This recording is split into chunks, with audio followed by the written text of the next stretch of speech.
This year is dedicated to Rochalea Bas Rav Chaim Tzvi. I hope you had a good vacation. I hope that you're ready to go into something that will move us further.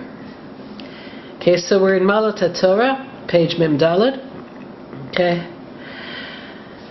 Kisha'osek adam ba hu mitlabesh mamash b'malbushav yitbarach. When a person learns Torah and does the mitzvot that come forth for it, they're, so to speak, wearing Hashem's garments.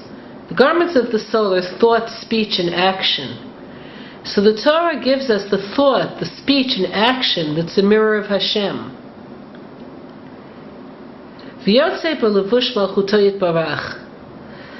And he ends up wearing Hashem's clothing. Now, what's Hashem's clothing? So I'm going to take you to one of the most difficult and puzzling of Rav Nachman's stories. Once there was a king, and the king had portraits of all of the other rulers, except one.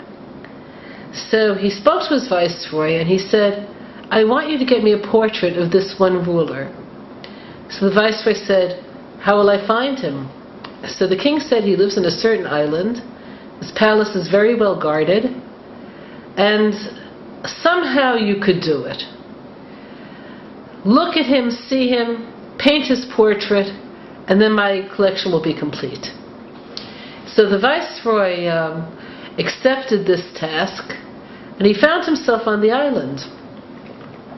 The island, he discovered it was just as well guarded, just as inaccessible as the king had told him.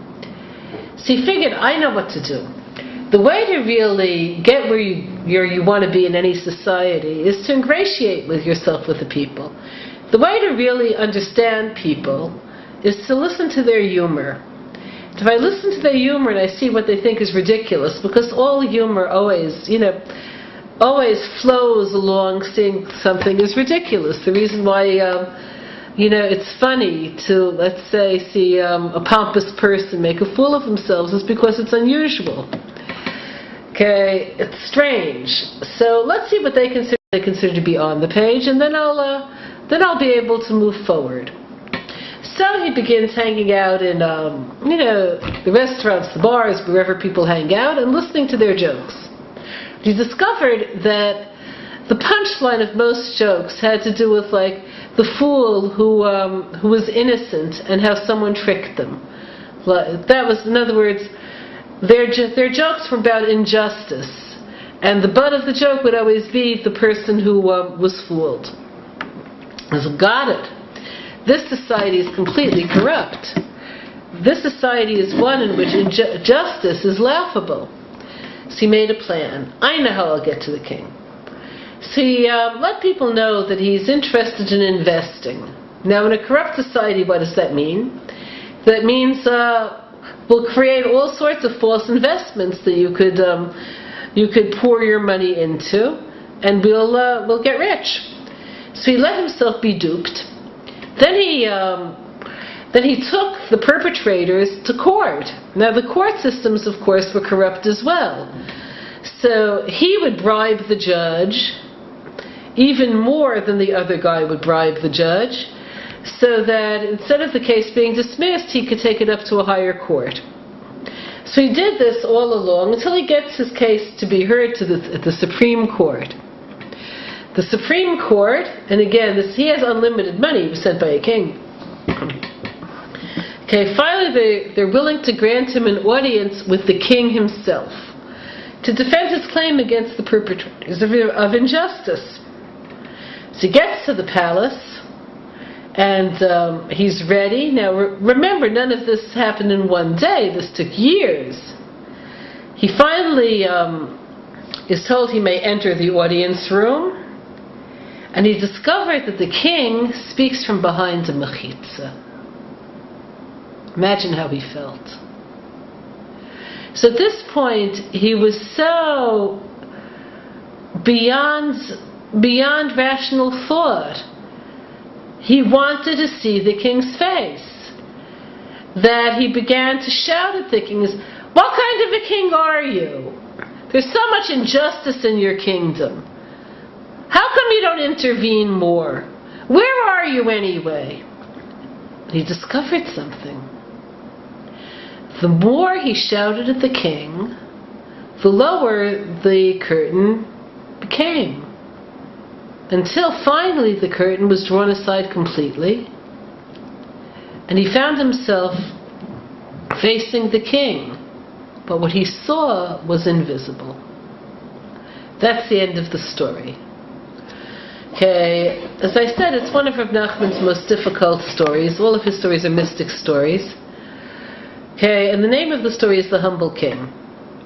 So the idea is that we want to have Hashem's portrait. We want him to be interpretable. Who wants it? The king within us. The part of us that say, I understand everything. I even understand God.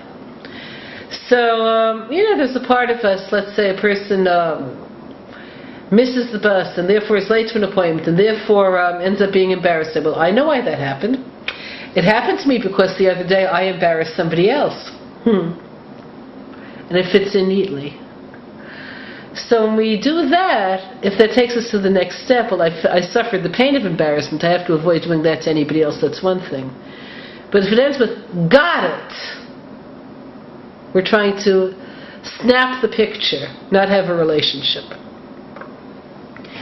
So the world in which we live is a world in which there's a lot of injustice, in case you haven't noticed this. From a human perspective, we see injustice all of the time. I'm sure you've taken note of this, that there are people who have terrible lives, who are very wealthy, who sometimes have long lives. Okay, and there are people who are very righteous people who sometimes are stricken by illness or by poverty. And in fact, the ultimate puzzle of this life is this, that the wicked prosper and the righteous suffer. And it's made to be that way. It's made to move beyond immediacy and pettiness. It's to move us beyond thinking we have a picture of the king that we could snap with a Kodak camera that was made sometime in the 60s. So sometimes we, in our striving to know the king, we find ourselves in the position of the man at the end of the story. What's the moment of enlightenment? When the curtain's aside and we see we have no words to encapsulate the king, that he's beyond anything we could see. At that moment, the feeling we have is humility. That's the garment of the king. The reason why Hashem doesn't intervene and make everything interpretable is that he wants to make us able to be people of truth and greatness and heroism. So he holds back his own kavod. So we encounter Hashem's humility again and again and again. Concerning this, it says in Tomar Devara that one of the spiritual names of Hashem is Melech Ne'elav, the king who allows himself to be shamed. So the person learns Torah. The more they see Hashem's greatness and unknowability, the smaller they become. So they end up wearing the garment of anava. So let's bring this down to something that we could understand and relate to via learning Torah. This past week's parsha was Parshas Shemini. At the end of the parasha, we have discussion of all of the non-kosher animals. So I don't know too much about this on any level, even on the most simple level. I read about the 4 animals that have only one sign of kashrus, which, as you know, are the pig, the camel, the rabbit, and the hare. Truth be told, I don't know the difference between a rabbit and a hare. So I'm talking about a very low level of knowledge.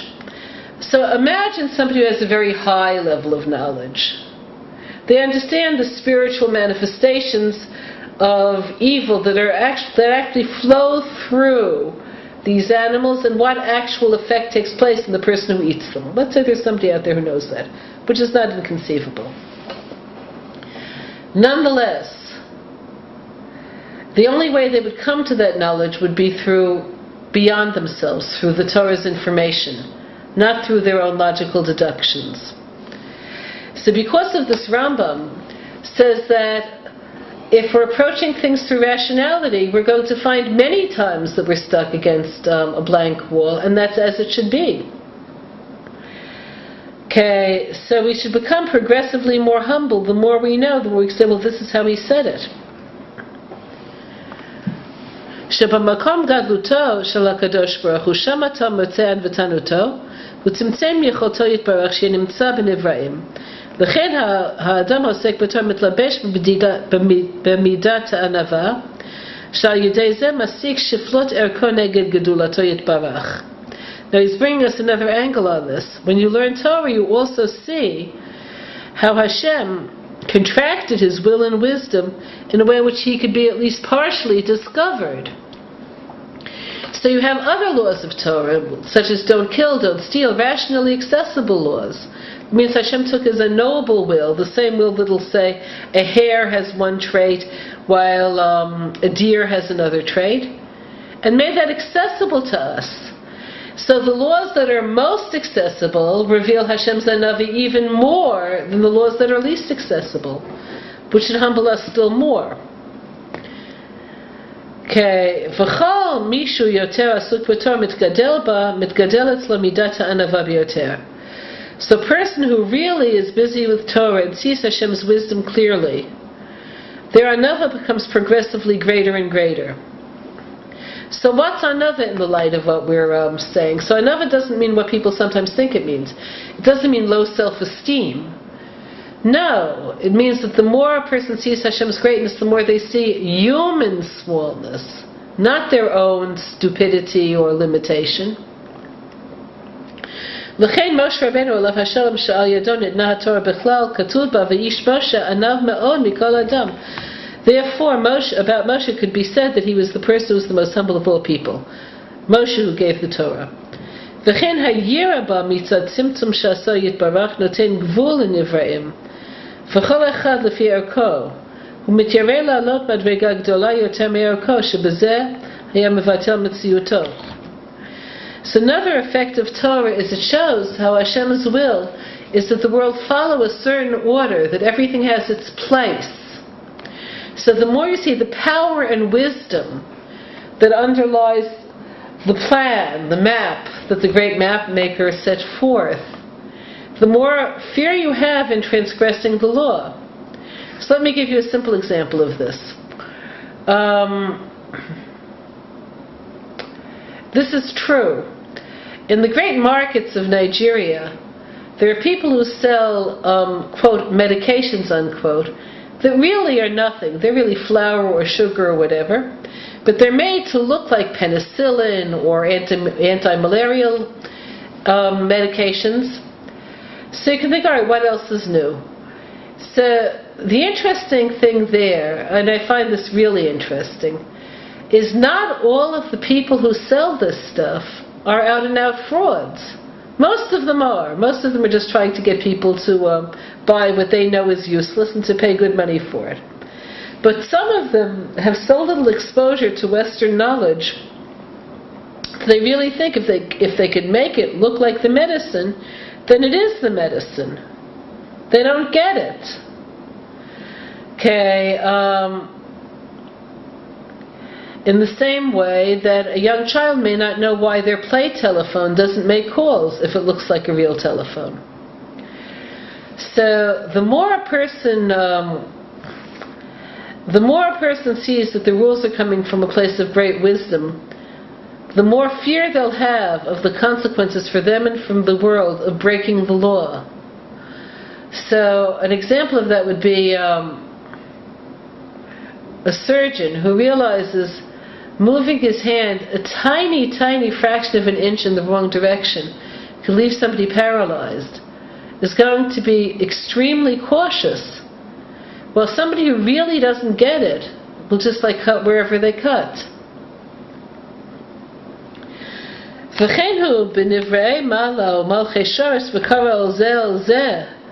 So thus we see that the angels call out each one to the other. Each one has their limitation and don't try to move beyond their limitation.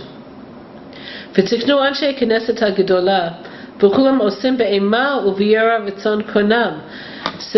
Chazal, when they put together the Siddur, not Chazal, Anshe Knesset HaGedolah, said, and what's the state of the angels as they accept their limitations? So it says they work with awe, with fear, to do Hashem's will. Each angel is aware of his limitation, that his job is to work within this frame and not within that frame. ומצד לבושו יתברך צמצם כבודו ויכולת על ידי זה ברא הנבראים. Meaning that he could see Hashem contracted his kavod to create things on his terms. כמו שנאמר, וגובה להם וירא להם, Hashem is supreme and made himself known to them. So that would mean, for instance, that the more you see Hashem's greatness, the more accepted you'll be of the principle of his rules being absolutely vital. So push that idea aside. Picture yourself in this situation.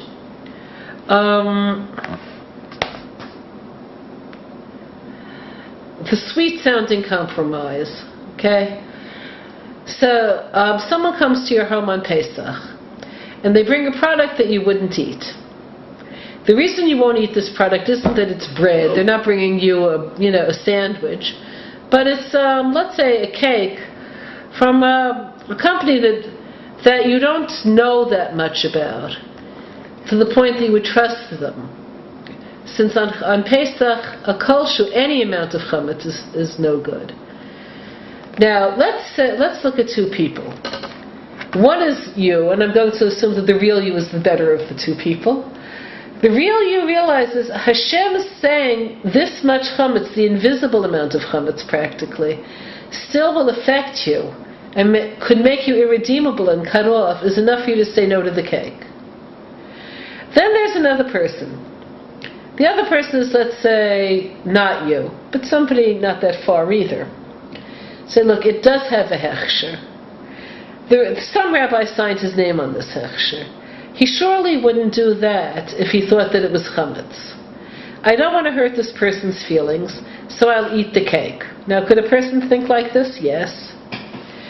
That person who's trusting the kasher certificate of a rabbi who she knows nothing about, who in America may not even be a rabbi since there are no laws determining who could sign themselves as rabbi, what they're really saying is, I'm not afraid of breaking this law. I don't appreciate that this law could be huge in its impact. If you know anything about nuclear fusion, you realize you're talking about particles. Okay, I'm unwilling to say that this particle of chametz will really have any effect. That's called lack of yirat shamayim. So I'm not talking about fear of punishment, I'm talking about respect for the system and its author, which is a whole other thing. Now here's where this gets tricky. The person who brought the cake, okay, who had good intentions, they're a guest, they want to bring their host a little gift as is appropriate. How do they interpret the first person, you? This person has no sensitivity. This person is so arrogant. Their kosher is kosher, my kosher isn't kosher. Never saw anybody so arrogant in my life. Possibly. How will they interpret the other person? Wow, this person is so human and so nice and so easygoing and so humble. They're not up there on their heart. Okay, this is how it'll be interpreted by people. And the reason for this is that in both examples, the person who brought the cake, who may not be in a position to know better, doesn't realize that God's in the equation here. That it doesn't have to do with, me and my standards and my superiority. It has to do with my respect for the system and its author. Here's something that makes the picture even more complex. It could look the same and be different. What do I mean? It's conceivable that somewhere out there's somebody who won't eat the cake, not because of their yirat shamayim, but because they really do like to feel superior, or belong to the superior group, or whatever. And conceivably, there may be people who does receive the cake, not because of their lack of yirat shamayim, but because they really don't know. They really don't know that not anything with a dubious hechsher could be problematic. So we have to be careful in how we judge. A person who learns Torah will be dressed in yira. Vayira ba mitzad ha'anava. And this kind of yira, the yira we're talking about, comes from anava, is the direct consequence of real anava. Shenemar, as it says, Eikav anava yirat Hashem. The yirat Hashem comes as a result of anava. L'chein v'Moshe Rabbeinu alav hashalom she'anav ma'od mikol adam amru diyira milta zutrehi legabe Moshe. So this is why it's a very interesting chazal. Moshe is told by Hashem what to say, but Moshe says that it means what he's saying. So one of the things that Moshe says, what does Hashem want from you but to fear Him? Chazal say, and that's so small? And you know what? For Moshe, nothing could be smaller than that. Because once you know Hashem, how could you not fear awe before Him? How is that even possible? So he's explaining this in more depth. A person's midos, their character traits, give them clothing, meaning their personality shows through the midos that they display to the world. Now there are some garments that not everybody fits into. And there are other ones in which, so to speak, one size fits all. And thus, so these two traits, anava and yira, include all of the positive traits a person should have. So because of this, they're called garments that anybody could wear and should wear. They fit any soul. So let's talk about this more. Okay, there are different kinds of tzaddikim out there. So I'll give you two extreme different types. Okay, there's the gregarious tzaddik. The tzaddik who makes everybody feel beloved as soon as they meet them. I was reading an article about the Masmidim. I don't know what any of you know who they are. No, I'm not talking about people who learn all the time. I'm talking about, it's not like Boy Scouts, but it's sort of a social group along the same lines. What is it? 60 years ago, the inhabitants of Mea Sharim, etc., etc., the old Yishuv Jews, saw that they were losing their grip on their young people, that they were going off to secular Zionism, to anything, because the world was very attractive and the world that they had to offer was very rigorous. So a man decided what he has to do is to make the kids more aware of how beloved they are to God and to man through the Torah they learn in the mitzvot that they do. So he started a club called Masmidim. So at first it was an after-school club. How did he do it? He convinced some wealthy man from abroad to donate a prize so he can get the kids learning and give them love and a prize and attention instead of, you only got a this on, that sort of thing. Want to hear what the first prize was? Now remember, this is Yerushalayim 60 years ago. An alarm clock. So in those days, little boys would do anything for an alarm clock. It was so chashuv. So they would learn and they would sing and he would tell them stories. It wasn't just learning.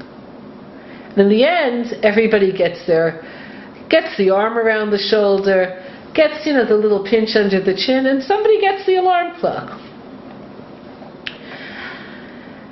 The club expanded. From an afternoon club, it became on Motzei Shabbos, Friday afternoon. The closest thing I could think of, and some of you may be familiar with this in the States as well as in Israel, is Yeshivas Mordechai HaTzadik, where donors donate prizes to kids who come to learn for an hour on Purim. And the prizes are thought of by people who understand kid think. But the atmosphere there is, you're so holy, the world is standing on your merit, you're really where kids would be on Purim. Okay, and they feel exalted, they feel wonderful. So this is what Masmidim was. And they would occasionally go on a trip to Haifa, the beach, to Miron. Okay, let's fast forward. The man who's been running Masmidim for the last 50 years, I don't recall the names of the original founders. I know one of them was Rav Chaim Uri, who's still with us, one of the great Chachmei Yerushalayim. The name of the other one fails me. But Rav Leib Mintzberg has been running it for the last 50 years. So in his own time, this has become not only after-school groups, but there are whole kollels of Masmidim. It involves hundreds and hundreds and hundreds of people.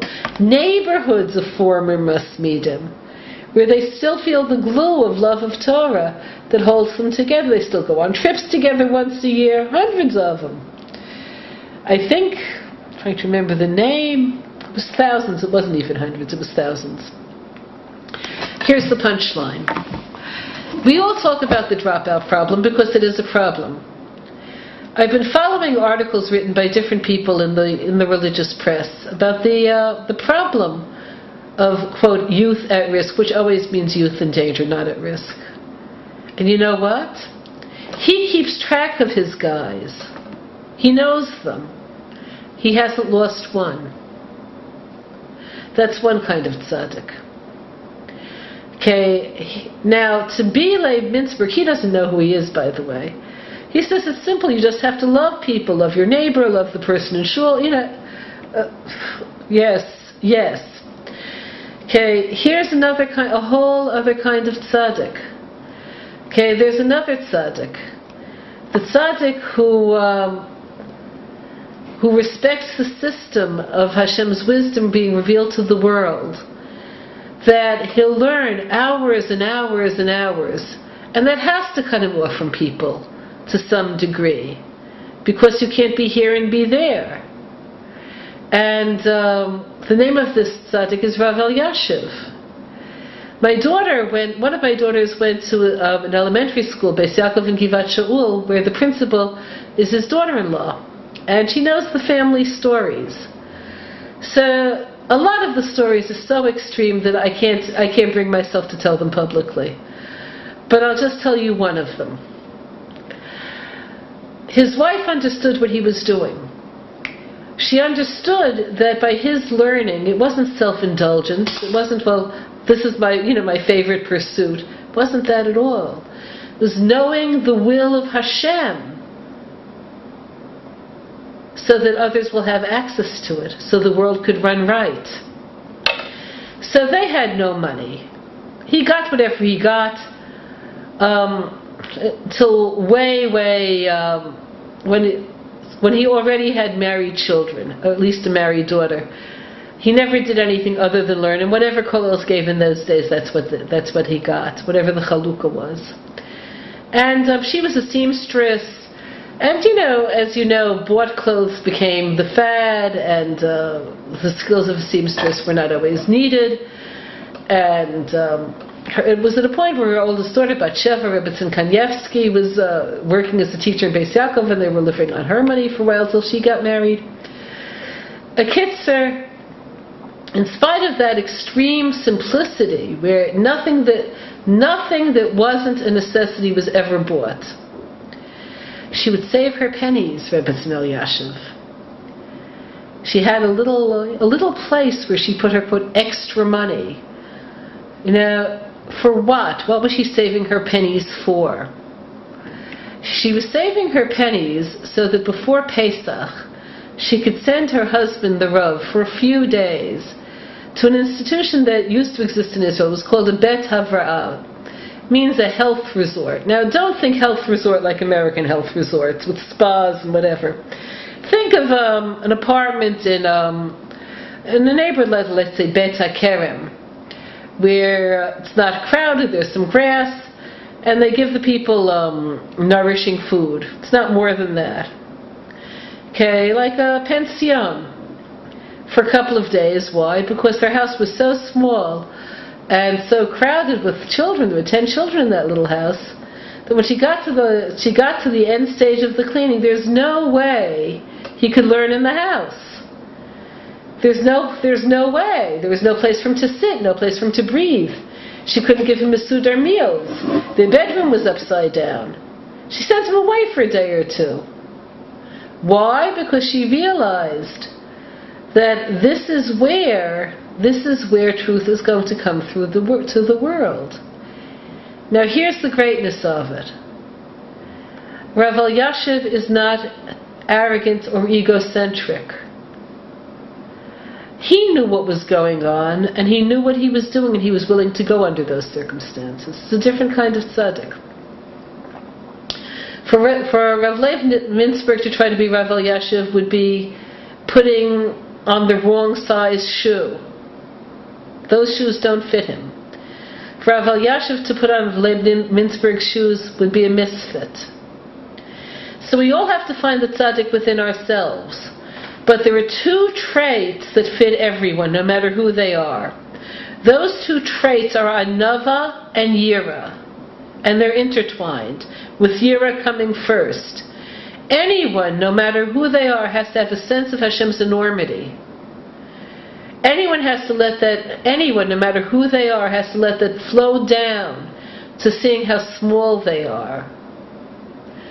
Once they see themselves as small, they're free to see other people as big, which also changes everything. Okay.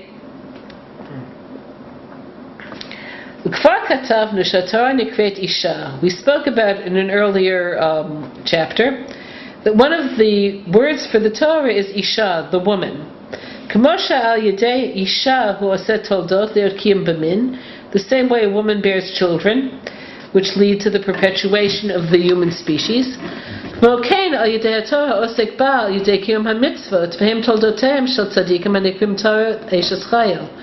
So the Torah leads to mitzvot, to our being able to observe mitzvot, which are the fruit of the tzaddikim. So because of this, the Torah is called the woman of valor. So what does this mean? What this means is you can't do mitzvot without Torah. So what does that mean? So what that means is doing it approximately through rote doesn't get you where Torah gets you. Now here's one of my favorite Gemaras in terms of how easily it could be misunderstood. It says, a woman is only for children. Now on a simple level it means that one of the many things for which a woman should be appreciated is the fact that she bears children. So that if she only did that, that would also be a reason to appreciate her. But in context it means that the Isha, the Torah, exists for the children. Meaning that Torah doesn't end when the person learns, it ends when the world changes because good deeds will be done, because people know what to do. So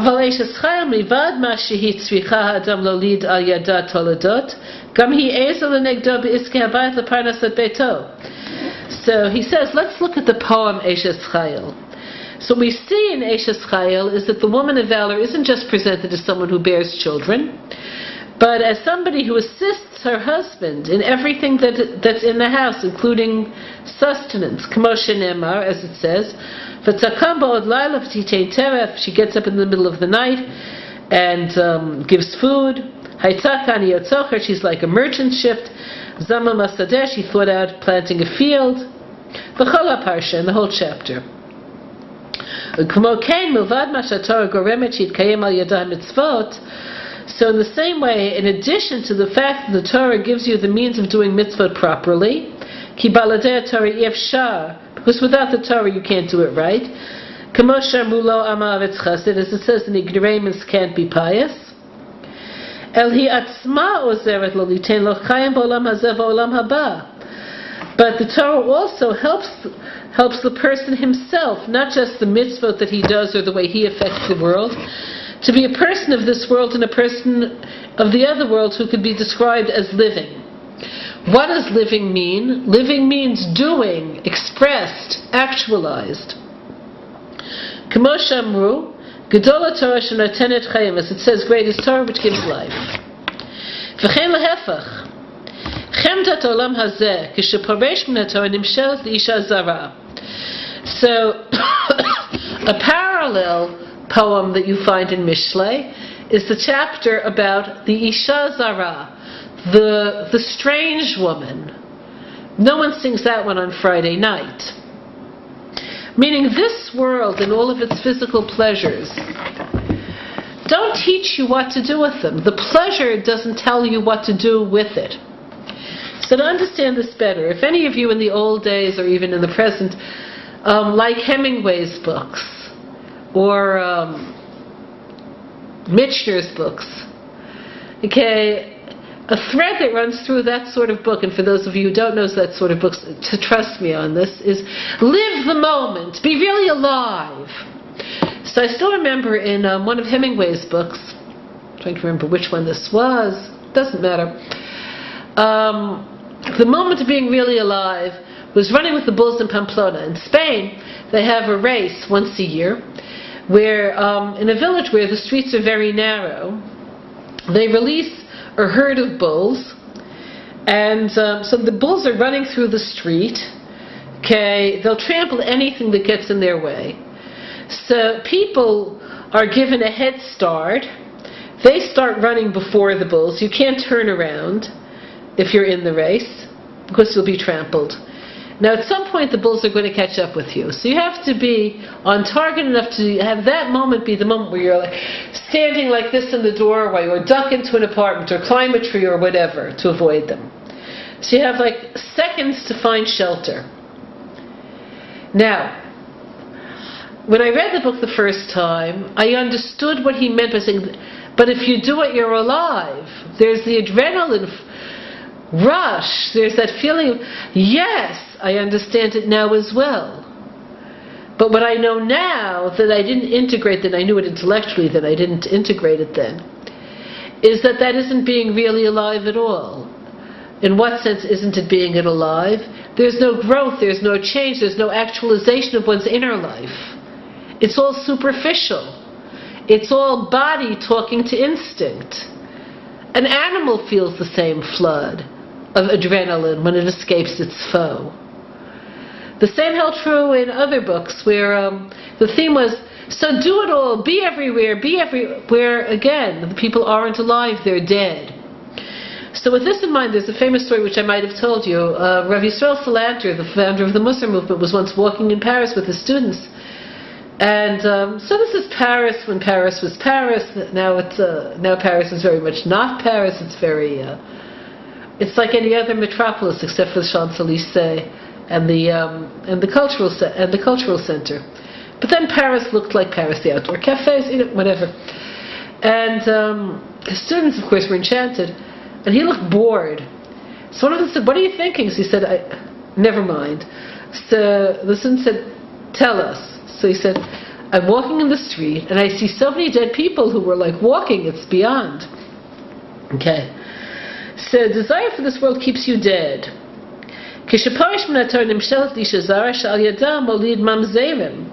And what comes forth is mamzerim. The one who betrayed me gave birth to children who were strange, who were not mine. So that means that the children, the deeds that come forth from a person who's absorbed by this world and denies Torah or has no relationship to Torah are comparable to mamzerim, where they don't resemble their parents, where there's no relationship. And this comes, so these mamzerim, so to speak, are all of the sins that come through the two sinful women. Who are the two sinful women? So they're parallel to Yira and Anava in the negative. So let's learn more about them. Shtei benot Lot. Lot's two daughters. Meaning, Lot's two daughters on an actual level reflect two different traits on a spiritual level. What are they? Hatavani v'kasani. Desire and anger. Shekololot kol hamidot haraot, and they include all of the bad traits. So in other words, the same way everyone has different bad traits that they have to overcome. And there's some bad traits that it's this person's problem, it's not my problem. I'll give you an example. You could have one person who has to do battle against laziness their whole life, where they know who they should be and they know what they should do, but they just don't get around to being that and doing it. So that's their form of failure. Now there could be somebody else whose form of failure is very different. They're very active, they're almost frenetic, they're busy 28 hours a day. But what? They enjoy the good feeling of busyness for its own sake. Workaholism. So they're both failures, but this person's failure and that person's failure are not the same. So this person's tikkun and that person's tikkun are also not going to be the same. Now there's a place for this and a place for that. So their positive direction are also not going to be the same. But here are two things that are bad for anybody. The two bad things that are no good for anybody are desire and anger. They're not good for anybody. Shem hefach bet hamidot hakololot shebikdusha. They're the opposite of the two midos that are there in kedusha, anava and yira. Shefach anava hu kakas. The opposite of humility is anger. How so? The voice of anger, no matter what the cause of anger is this isn't how it should be. It should be the way I want it to be. Now sometimes this can be patently wrong. For instance, you're angry at somebody for not having come to your son's bar mitzvah, but the fact is, they had a very good reason to not come. They were with somebody in the emergency room. So you're judging them badly without knowing all of the facts, and you're stam wrong. But there could be anger where you're right, in a simple sense. Somebody promises you that they'll pay the money back by the 1st, and just to be on the safe side, you make your checks for the 15th. Comes the 15th, after making excuses for 14 days, they tell you, I don't have the money. But they didn't tell you that on the 1st, when you could have still dealt with it, borrowed money, put it into your account. No! They told you after your checks bounced. Could this happen in real life? Yes, this just happened to a relative of mine who lent $10,000 to someone who played with them until they finally said, I don't have it. When easily they could have, if they would have known before, the person could have saved themselves a lot of humiliation. So whatever. Okay, so no matter which reason no matter where the cause is coming from, even when you're right. So I'm admitting that there could be righteous anger. The voice, this isn't how it should be the way I want it to be, has to be mitigated. This isn't how it should be, it's morally wrong. Okay, that's reasonable. But I'm in the place where I have to be. Hashem wants me to be in this place. I have to contend with this person, I have to suffer this humiliation for whatever reason. And it's taking me somewhere good. So, a friend of mine was on the bus. I think she's 62, I'm not sure how old she is, but she looks considerably younger. She's very tall and vivacious, and she wears a blonde wig, and she has a lot of presence. So they have reduced fare for over 60s on the bus here in Israel. And she got on the bus with her reduced fare ticket, and the driver said, lady, forget it. Where's your normal ticket, like for your age? Now this is very flattering. I mean, everybody likes being told that they look younger, but she had no change with her. Got it? She couldn't pay a normal rate. So she said, but I'm really 62. And the driver said, and I'm really Yitzchak Rabin. Either pay me the fare or get off the bus. So she had no choice. She sat down and she began excavating her pocketbook until she found her identity papers that showed that she's what her true age is. So she told me this. We see each other often. She told me this Friday. And I said, what were you thinking? And I could picture what most of us, we think this driver is an idiot. Why would anybody say they're older? People always say that they're younger, Or, why don't I have money in my pocketbook? I should never have given the kids the last money. Okay. What was she saying? He said, now she's a person, I should tell you this so you can understand the story better. She's not the type. I am the type for this. I can see what's funny about this even as it's happening. She's not the type. She's a very dignified person. She was saying, may this humiliation be a kapara for me, for my husband, for our children.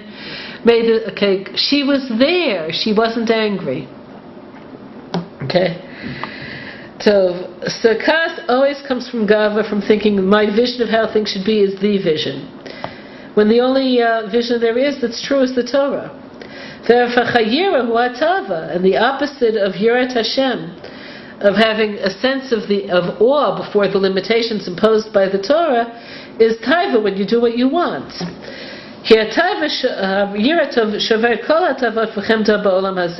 Because real yira breaks through all sorts of desire and yearning for this world. Kasher megiel yidei yirat haromimut, when you have a sense of Hashem's enormity.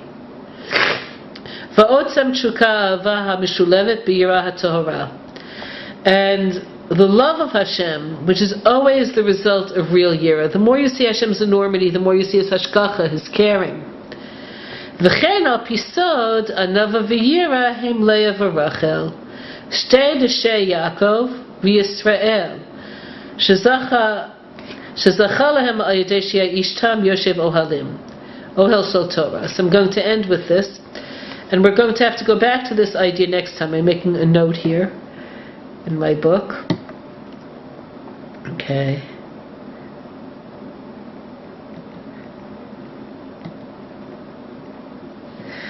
Okay, the parallels of Neshei Lot, Benos Lot, are Rachel and Leah. So Rachel and Leah epitomize rising beyond desire through Yiras Haromimus, and having true anava, being willing to be whoever Hashem wants you to be at the moment. Okay, this is Rachel and Leah. And in order for their traits to find the right channel, you need Yaakov, who was a man of truth, who could show by his example and by his teaching where these traits should be put. Have a good week.